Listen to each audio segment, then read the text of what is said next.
ನಮ್ ಜೊತೆಗೆ ಕೋಲಾರ ಉಸ್ತುವಾರಿ ಸಚಿವರಾದಂತಹ ಬೈರತಿ ಸುರೇಶ್ ಅವರು ಇದ್ದಾರೆ. ಅವ್ರ ಜೊತೆ ಮಾತಾಡ್ತಾ ಹೋಗ್ತೀನಿ. ಸರ್, ಕಳೆದ ವಿಧಾನಸಭೆ ಚುನಾವಣೆಯ ಸಂದರ್ಭದಲ್ಲಿ ಕುರುಡುಮಲೆಯಿಂದನೇ ನೀವು ಒಂದು ಪ್ರಾರಂಭ ಮಾಡಿದ್ರಿ. ಈ ಬಾರಿ ಯಾತ್ರೆಯನ್ನ ಪ್ರಾರಂಭ ಮಾಡ್ತಾ ಇದ್ರಿ. ಫಲಿತಾಂಶ ಏನಾಗ್ಬಹುದು ಸರ್ ಈ ಸರಿ? ನೋಡ್ ಬ್ರದರ್, ಯಾವತ್ತು ಕಾಂಗ್ರೆಸ್ ಪಕ್ಷ ಬಡವರ ಪರವಾಗಿರುವಂತದ್ದು, ಕಾಂಗ್ರೆಸ್ ಪಕ್ಷ ಎಲ್ಲ ಜಾತಿ ಜನಾಂಗಗಳ ಜೊತೆ ಇರುವಂತದ್ದು. ನೋಡಿ, ಒಳಗಡೆ ದೇವಸ್ಥಾನದಲ್ಲಿ ಹಲವಾರು ಜನ ಮುಸ್ಲಿಂ ಬಾಂಧವರಿದ್ದಾರೆ. ಇದರರ್ಥ ಕಾಂಗ್ರೆಸ್ ಪಕ್ಷ ನಾವು ನಿಜವಾದ ಜಾತ್ಯತೀತ ಪಕ್ಷ. ಈ ದೇಶದಲ್ಲಿ ಡಾಕ್ಟರ್ BR ಅಂಬೇಡ್ಕರ್ ಅವರು ಕೊಟ್ಟಂತಹ ನಮ್ಗೆ ಸಂವಿಧಾನ ಇದೆ. ಆ ಸಂವಿಧಾನದ ಪ್ರಕಾರ ಸರ್ಕಾರವನ್ನು ನಡೆಸುವಂತಹ ಏಕೈಕ ಪಕ್ಷ ಕಾಂಗ್ರೆಸ್ ಪಕ್ಷ. ಆ ದೇವರ ಆಶೀರ್ವಾದ ನಮ್ಗಿದೆ. 136 ಸೀಟು ನಾವು ಅಸೆಂಬ್ಲಿ ಗೆದ್ದಿದ್ದೀವಿ. 20ಕ್ಕೂ ಹೆಚ್ಚು ಸ್ಥಾನಗಳನ್ನ ನಾವು ಲೋಕಸಭೆಯಲ್ಲಿ ಗೆಲ್ತೀವಿ. ಜೆಡಿಎಸ್ ಬಿಜೆಪಿ ಮೈತ್ರಿ ಆಗಿದೆ.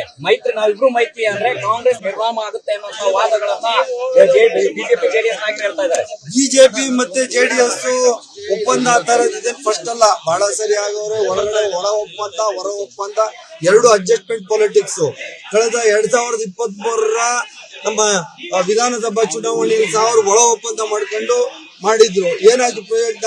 19 ಸೀಟಿಗೆ ನಿಂತೋದ್ರು ಜೆಡಿಎಸ್ ಅವರು, 160 ಸೀಟ್ ನಿಂತೋದ್ರು ಬಿಜೆಪಿ ಅವರು. ಆ ಒಪ್ಪಂದ ಏನಾಯ್ತು? ಇನ್ನೂ ಕೆಟ್ಟದಾಗಿರ್ತದೆ ಆ ಪರಿಸ್ಥಿತಿ.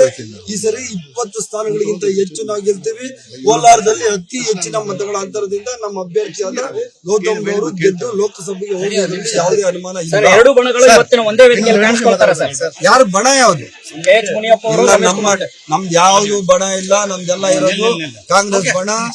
ಮುನಿಯಪ್ಪ ಸಾಹೇಬ್ರು ನಮ್ ಲೀಡ್ರು, ರಮೇಶ್ ಕುಮಾರ್ ಸಾಹೇಬ್ರು ನಮ್ ಲೀಡ್ರು. ನಾವೆಲ್ಲ ಒಂದೇನೆ. ನಮ್ದು ಇರೋದು ಒಂದೇ ಬಣ, ಕಾಂಗ್ರೆಸ್ ಬಣ. ಬಣ ಕೊನೆಯ ಪ್ರಶ್ನೆ ಸರ್.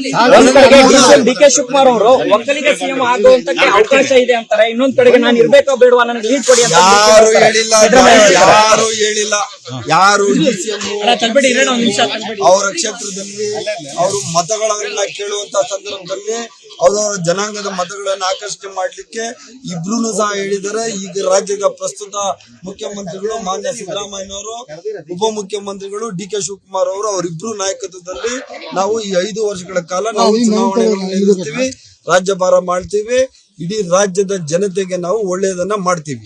ಲೋಕಸಭೆ ಚುನಾವಣೆಯ ನಂತರದಲ್ಲಿ ಗ್ಯಾರಂಟಿಗಳು ನಿಂತೋಗ್ತವೆ, ಸರ್ಕಾರ ಪತನ ಆಗುತ್ತೆ ಅಂತಂದ್ರೆ ಪ್ರಚಾರ ಮಾಡ್ತಾವ್ರೆ. ಯಾರೇ ಪತನ ಮಾಡೋರು?